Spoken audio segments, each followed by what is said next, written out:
নমস্কার বন্ধুরা, আমি পলাশ বিশ্বাস আর আপনারা দেখছেন পলাশ বিশ্বাস ভিডিওস। আশা করি আপনারা প্রত্যেকে ভালো আছেন আর আপনাদের বাগানের গাছগুলিও ভীষণ ভালো আছে। বন্ধুরা, থাম্বনেল আর টাইটেল দেখে বুঝতেই পেরে গেছেন যে আজকে কোন বিষয় নিয়ে আলোচনা করব। হ্যাঁ বন্ধুরা, প্রথমবার ফুল ফুটে যাওয়ার পরে এবং দ্বিতীয়বার যখন বাগানবিলাস গাছে ফুল আসবে সেই সময় কোন খাবারটা, এই দুটো টাইমের মাঝে যখন ফুল ঝরে যাবে তারপরে কোন খাবারটা দিতে হবে যাতে করে অতি দ্রুততার সাথে আপনার বাগানবিলাস গাছ, বোগেনভিলিয়া গাছ বা কাগজ ফুল গাছ যেটাই বলুন না কেন, আবার দ্রুততার সাথে ফুল এনে আপনার বাগানকে, আপনার গাছকে ভরিয়ে তুলবে। তো বন্ধুরা, একটু স্কিপ না করে সম্পূর্ণ ভিডিওটা দেখার অনুরোধ রইল। আর যারা আমার চ্যানেল নতুন ভিউয়ার্স তাদের কাছে অনুরোধ করব চ্যানেলটি সাবস্ক্রাইব করে নোটিফিকেশান বাটনটি অন করে রেখে দিন। অল করে রাখলে তাহলে কিন্তু প্রতিদিন সন্ধ্যে 6টায় আমার চ্যানেলে বাগান সংক্রান্ত ভিডিও যখন আসে তার নোটিফিকেশান অবশ্যই আপনারা পেয়ে যাবেন। তো বন্ধুরা, আশা করি বুঝতে পারছেন যে কোন বিষয়টার কথা আজকের বলবো ভিডিওতে। হ্যাঁ, বোগেনভিলিয়া গাছে প্রথমবার ফুল হয়ে যাওয়ার পরে দ্বিতীয়বার কোন খাবার দিলে এবং মাটিতে তার পাশাপাশি কোন খাবার গাছের পাতায় স্প্রে করলে আপনার বাগানবিলাস গাছ দ্রুততার সাথে ফুল নিয়ে আসবে। তো বোগেনভিলিয়া গাছে একটা জিনিস, কয়েকটা টিপস মেনে চলতে হয় খাবার দেওয়ার পাশাপাশি। সেটা হচ্ছে যখন গাছে ফুল থাকবে না সেই সময় কিন্তু অত্যধিক হারে জল টান দিতে হবে। অর্থাৎ মাটিতে যদি জল দেন, বোগেনভিলিয়া টবে ফুল নেই গাছে, টবেতে যদি জল দিতে থাকেন তাহলে কিন্তু সেভাবে ফ্লাওয়ারিং করবে না। কিন্তু যদি আপনাদের বোগেনভিলিয়া গাছ ফুলে ভরা থাকে বা এই এখন যেরকম ভর্তি না থাকলেও আমার এই গাছটায় যেটা দেখাচ্ছি এখন, এই গাছটায় যখন ফুল আছে যেরকম সেরকম অবস্থাতেও কিন্তু জল দিতে হবে। আর এই গাছটার উপরে কেয়ার দেখাবো আজকের। তো এখানে কিছু কিছু ফার্স্ট টাইম ফ্লাওয়ার হয়ে যাওয়ার পর সেকেন্ড টাইম আবার কিছু কিছু ডালে দেখুন ফ্লাওয়ার চলে এসেছে। তো তাও আমি এই খাবারটা দেবো যাতে করে গাছ ভরে ফুল পাওয়া যায়, এবং এই গাছটার উপরেই কেয়ারটা টোটাল দেখাবো যে কোন কেয়ার আপনাকে করতে হবে। তো যখন গাছে ফুল থাকবে তখন মাটি হালকা ভিজে থাকবে, হালকা ময়েশ্চার থাকবে, কিন্তু যখন গাছে ফুল থাকবে না তখন আপনাদের বোগেনভিলিয়া গাছ কিন্তু শুকনো থাকতে হবে মিডিয়াটাকে। অর্থাৎ গাছের পাতা ঝিমিয়ে যাবে, গাছের মানে এরকমও হতে পারে পাতা হলুদ হয়ে ঝরে পড়ছে, এরকমও হতে পারে। তো সেই জিনিসটা যখন হবে তখন অল্প অল্প করে জল দেবেন সামান্য, গাছটিকে বাঁচিয়ে রাখার জন্য। তারপরেই দেখবেন ব্র্যাকেট বা ফুল যেটাকে বলা হয় কালারফুল ব্র্যাকেটগুলো চলে আসছে, এবং তখন কিন্তু আপনারা মিডিয়াটাকে ময়েশ্চার রাখবেন। তাহলে দেখবেন যে ফুলগুলো অনেক দিন লাস্টিং করবে এবং প্রচুর পরিমাণে ফুল আপনার গাছ আপনাকে উপহার দেবে। তো মাথা ডালগুলো পিঞ্চিং করছিলাম, দেখছিলেন যেগুলো অত্যধিক লম্বা হয়ে যাবে সেই ডালগুলো পিঞ্চিং করে দেবেন। কারণ বোগেনভিলিয়া গাছ সবসময় কিন্তু যদি পিঞ্চিং করে রাখা যায় তাহলে বুশি হয়, ঝোপালো হয় এবং সুন্দর একটা শেপ দেওয়া যায় গাছকে। যখন গাছে ফুল ভরে যাবে তখন কিন্তু মানে দুর্দান্ত দেখতে লাগবে। তো আগাছা পরিষ্কার করছি, তার পাশাপাশি বলে দিই যারা নতুন বাগানভিলিয়া বসাবেন বা বোগেনভিলিয়া বসাবেন তারা টবের মিডিয়াটা কীরকম করবেন। আপনাদের যে বাগানের মাটি আছে সেটা একটা টবের 50% ভরে নেবেন, বাকি যে 30% সেই 30% নেবেন ভার্মি কম্পোস্ট বা 1 বছরের পুরনো গোবর সার, কিংবা পাতা পচা সারও নিতে পারেন।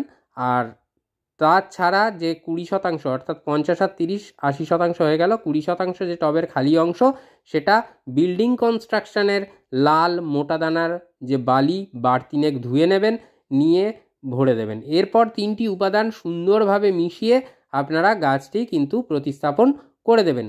তো মিডিয়া দেখুন কতটা ঝুরঝুরে।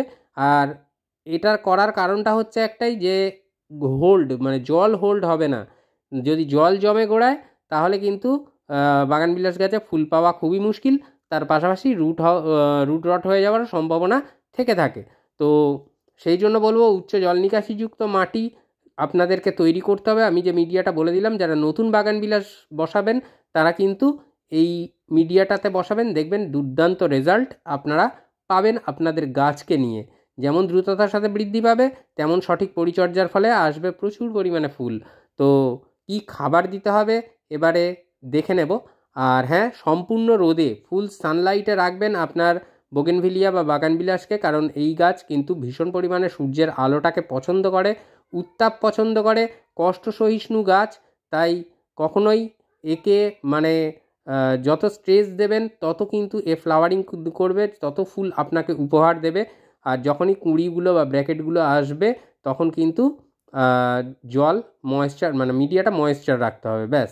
তো 3টে খাবার দেখাবো, 3টে খাবার আপনাকে দিতে হবে এবং যে 3টে খাবার দেখাবো এটা 10 দিনের ব্যবধানে দেবেন, মানে দুবার দিতে হবে। প্রথমবার আজকের যখন আমি দিচ্ছি তখন দিলাম, 10 দিন পরে আরেকবার দিয়ে দেব।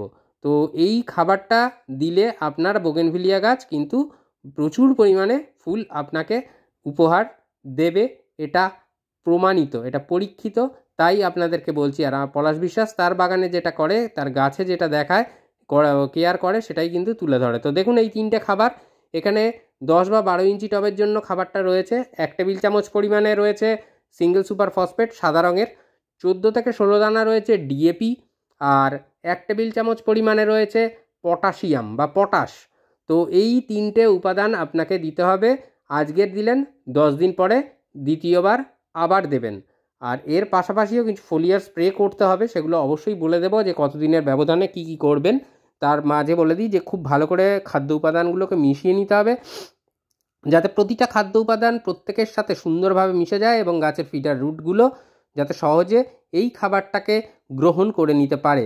তো সেই জন্য চারিধারে কিনারা বরাবর ছড়িয়ে দেব খাবারটিকে এবং মাটি চাপা দিয়ে জল দেব। জল ভরপুর দেবো না, খাবার দেওয়ার পর মোটামুটি যাতে খাবারগুলো মিশতে পারে সেই রকম বুঝে জল দিতে হবে, নাহলে ড্রেনেজ হোল, যেহেতু উচ্চ জল নিকাশিযুক্ত মাটি আর রাসায়নিক সার ধুয়ে খাবারগুলো বেরিয়ে যাওয়ার একটা সম্ভাবনা থাকে।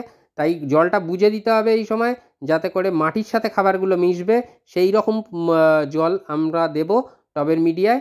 আর তারপরে দ্বিতীয়বার যখন জল দেব তখন দেখতে হবে যেন উপরের টবের যে উপরিভাগের মাটি সেটা অন্তত 2 ইঞ্চি যতক্ষণ না শুকনো হচ্ছে ততক্ষণ কিন্তু আমরা জল প্রদান করব না। টবের মাটিতে যখন খাবার দেব মিডিয়া যেন হালকা ভিজে ভিজে থাকে, হালকা ময়েশ্চার থাকে। তো এই কটা জিনিস মাথায় রেখে দিয়ে আমাদের খাবারটা দিতে হবে। সকালের দিকে দিতে পারলে খুবই ভালো হয়।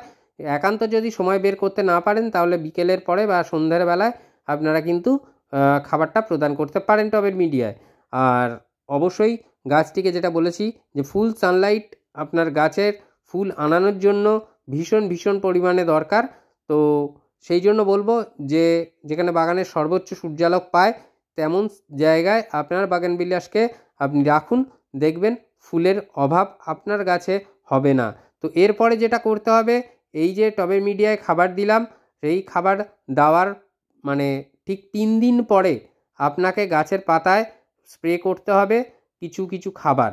তো কি খাবার 3 দিন পরে দেবেন সেটা একবার বলে দিই। পারলে 0050 এই টবের মিডিয়ায় খাবার দেওয়ার ঠিক 3 দিন পরে 0050 এনপিকে 0050 সেটা একবার স্প্রে করে দেবেন। যেদিন এনপিকে 0050 স্প্রে করলেন তার ঠিক 2 দিন পরে যে কোনো একটা প্ল্যান্ট গ্রোথ রেগুলেটর বা পিজিআর স্প্রে করবেন।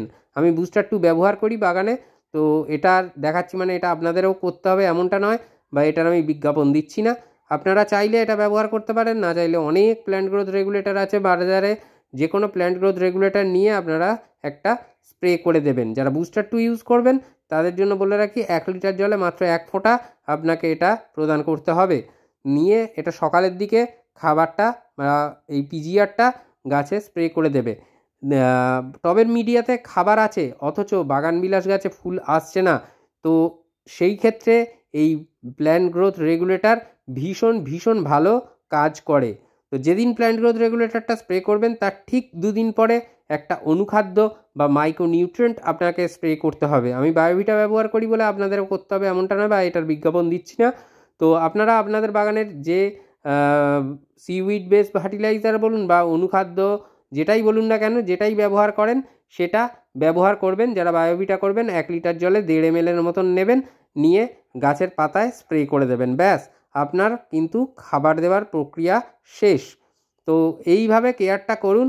আবার দ্বিতীয়বার 10 থেকে 12 দিন পরে আবার খাবার দেবেন টবের মিডিয়ায়, আবার চক্রাকারে একই দিনের ব্যবধানে যে পরপর কেয়ারটা বললাম সেইভাবে কেয়ার করুন। দেখবেন এরপরেও যদি ফুল না আসে তাহলে আমায় জানাবেন, আর আমি জানি এরপরে ফুল আসবেই, আর আপনার বাগানের বাগানবিলাস ভরে থাকবে ফুলের চাদরে।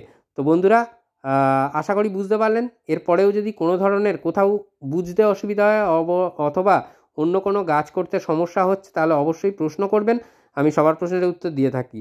মন থাক চিরসবুজ, পৃথিবী হোক সবুজময়, এই বলে আজকে এখানেই সমাপ্ত করছি। আবার আসছি আগামীকাল ঠিক সন্ধ্যে 6টায়। ততক্ষণ সকলে সুস্থ থাকুন, ভালো থাকুন, প্রচুর পরিমাণে গাছ লাগানোর পাশাপাশি অবশ্যই দেখতে থাকুন পলাশ বিশ্বাস ভিডিওস। মন থাক চিরসবুজ, পৃথিবী হোক সবুজময়। খুব ভালো থাকবেন বন্ধুরা সকলে। নমস্কার।